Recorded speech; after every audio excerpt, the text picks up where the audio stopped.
Good morning, students. My name is Himanshu Paliwal and I welcome you all in this video lecture series.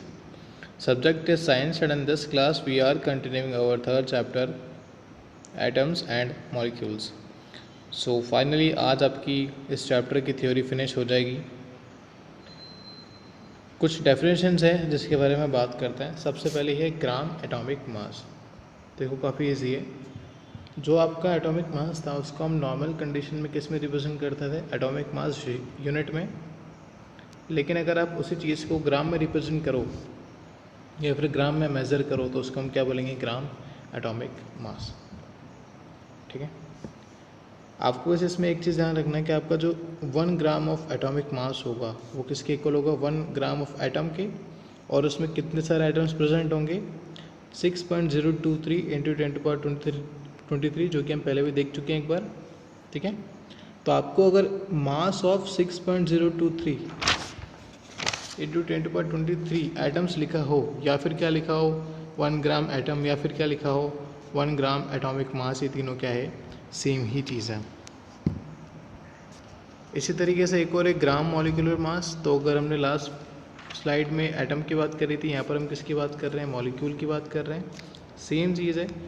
आपका जो molecular mass है उसको अगर आपने ग्राम में रिप्रेजेंट करा है तो उसको हम क्या बोलेंगे? Gram molecular mass.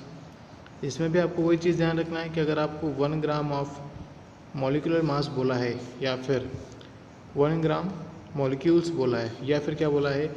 Mass of 6.023 into 10⁻23 molecules, इन सब चीज़ों का मतलब एक होता है. तो इससे आप क्या एक और बात निकाल सकते हो कि 1 ग्राम मॉलिक्यूल के अंदर कितने सारे मॉलिक्यूल्स प्रेजेंट होंगे? 6.023 इंटू 10⁻23. यहाँ पर मैं मॉलिक्यूल क्यों बोल रहा हूँ? क्योंकि हमारी बेसिक यूनिट यहाँ पर क्या है? मॉलिक्यूल की. क्यों? क्योंकि हम मॉलिक्यूल के बारे में बात कर रहे हैं फिलहाल. पिछले वाले में हम किसकी बात कर रहे थे? एटम की बात कर रहे थे. इस स्लाइड में आपको कुछ फॉर्मूलाज गिवन है, बट आई डोंट थिंक कि focusing on formula is a good idea, क्योंकि ये थोड़ा कन्फ्यूजिंग हो जाएगा. Instead of focusing on formula, I think कि आपको कॉन्सेप्ट पे फोकस करना चाहिए. लेकिन अगर आप फिर भी फॉर्मूला देखना चाहो तो ये आपकी पेज नंबर 51 पे अवेलेबल है. ठीक है. आप चाहो तो वहाँ से नोट डाउन कर सकते हो, फिर देख सकते हो.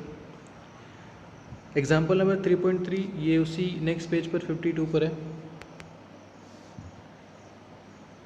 इसमें बोला है calculate the number of moles. Mole concept हमने पढ़ा था, तो हमें क्या फाइंड करना है? मोल फाइंड करना है in the given following condition. सबसे पहला गिवन है 52 ग्राम ऑफ He. तो आपको पूछा है कि 52 ग्राम अगर He है तो उसके पास आपके पास मोल कितने होंगे? तो सबसे पहले आपको जो He का मोलर वेट है वो पता होना चाहिए. He का मोलर वेट होता है 4. ठीक है. 4 ग्राम मोर स्पेसिफिकली, क्योंकि हम किसकी बात कर रहे हैं? मोल की बात कर रहे हैं. ठीक है. तो He का खुद का मोलर वेट कितना? 4 ग्राम. लेकिन आपको गिवन कितना है? 52.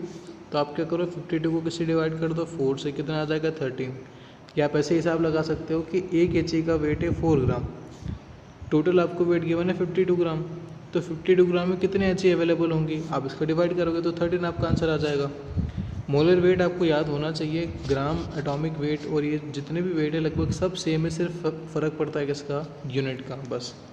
अगर आप मोलर वेट की बात करते हो तो यूनिट आ जाएगी किसकी? ग्राम की आ जाएगी. एटॉमिक मास की बात करते हो तो किसकी यूनिट आ जाएगी? यू की, मतलब एटॉमिक मास यूनिट की यू आ जाएगा. नेक्स्ट है आपको गिवन है 12.044 into 10⁻23 numbers of He atoms. इसमें आपको अमाउंट ऑफ एटम गिवन है. अभी मैंने आपको बताया था कि 1 मोल के अंदर 1 ग्राम ऑफ एटम के अंदर कितने सारे आपको मोल अवेलेबल, कितने सारे एटम्स अवेलेबल होते हैं? 6.023 इंटू 10⁻23. तो आप ये सोचो कि एक मोल के अंदर होते हैं 6.023 इंटू 10⁻23 और आपको गिवन है कितना? 12.044 इंटू 10⁻23. तो क्या करूँ? इस 6.02 से मैं इसको डिवाइड कर दूं तो मेरे पास टोटल नंबर ऑफ मोल्स आ जाएंगे. कितना आएगा? 2. आप इसको यहाँ देख भी सकते हो. फर्स्ट हमने क्या करा था? 52 ग्राम मुझे टोटल अवेलेबल था और 4 से डिवाइड करा. 4 से क्यों करा? क्योंकि He का जो मोलर वेट होता है 4 ग्राम.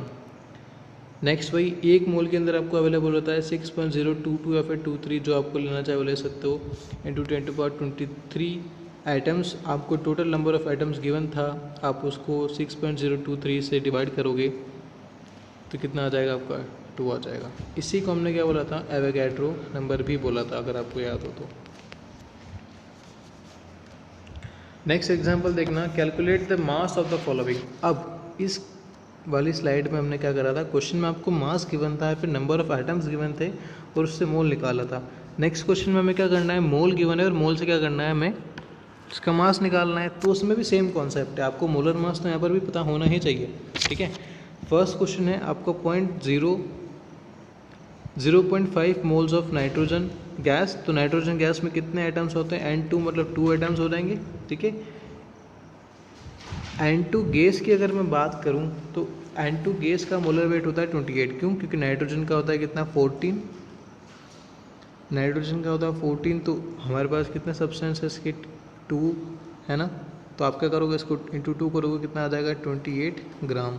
ग्राम में क्यों आ रहा है, क्योंकि ये भी किस में था, ग्राम में ही था, ठीक है। तो 28 ग्राम आ गया आपका N2 का वेट। कैसे आया, हमने N2 कैलकुलेट करा है, नाइट्रोजन का होता है 14 का करा 2 से मल्टीप्लाई आ गया 28 आ गया एक N2 मोल का वेट। लेकिन हमारे पास कितने 0.5, तो 0.5 से मल्टीप्लाई कर दो, रेसिमल हटाएंगे आ जाएगा डिवाइड बाई 10, सॉल्व करोगे तो कितना आ जाएगा 14 ग्राम, ये आ रहा है 14 ग्राम, ठीक है। सेम वही चीज़ है, आप देखो अगर आप फॉर्मूला देखोगे तो फॉर्मूला क्या है, molar mass into number of moles, ठीक है। यही हमने पहले करा था। इसके पहले वाली जो क्वेश्चन था आपका एग्जाम्पल 3.3, उसमें हमें क्या निकालना था, नंबर ऑफ मोल्स निकालना था ना, ये निकालना था। तो हमने क्या करा, मास को मोलर मास से डिवाइड कर दिया। देखो है इजी, लेकिन आप फॉर्मूला याद करके आगे करने की कोशिश करोगे तो थोड़ा सा दिक्कत आ सकती है। लेकिन आप कॉन्सेप्ट समझ के फॉर्मूला याद करोगे तो आपको कोई प्रॉब्लम नहीं आएगी। नेक्स्ट इसी में आपको पूछा है 0.5 मोल ऑफ N। तो N का भी हमने देखा मोलर वेट होता है कितना 14, और इसका कितना 0.5 मतलब 1/2 मोल, ठीक है। इसको डिवाइड करेंगे या फिर मल्टीप्लाई करेंगे, जो आपको सही लगे, ठीक है। कितना आ जाएगा आपका 7। 14 था नाइट्रोजन का मोलर वेट, इंटू मैंने 0.5 करा, क्यों, क्योंकि मेरे पास मोल है 0.5, तो आ जाएगा 7 ग्राम। दोनों में सेम ही फॉर्मूला एप्लीकेबल है, अगर आप फॉर्मूला सही करना चाहते हो तो। नेक्स्ट आता है 3.011 into 10⁻23 number of N items. इसमें आपको बोला है कितना आइटम आपको गिवन है 3.011 इंटू 10⁻23। तो आप खुद सोचो कि सबसे पहले मुझे क्या करना रहेगा, सबसे पहले तो मुझे इसके नंबर ऑफ मोल्स निकालने रहेंगे इसके अंदर। वो कैसे निकालूंगा, जैसे ये आपको भी पता है कि एक मोल के अंदर कितने आइटम्स होते हैं 6.023 इंटू 10⁻23, ठीक है।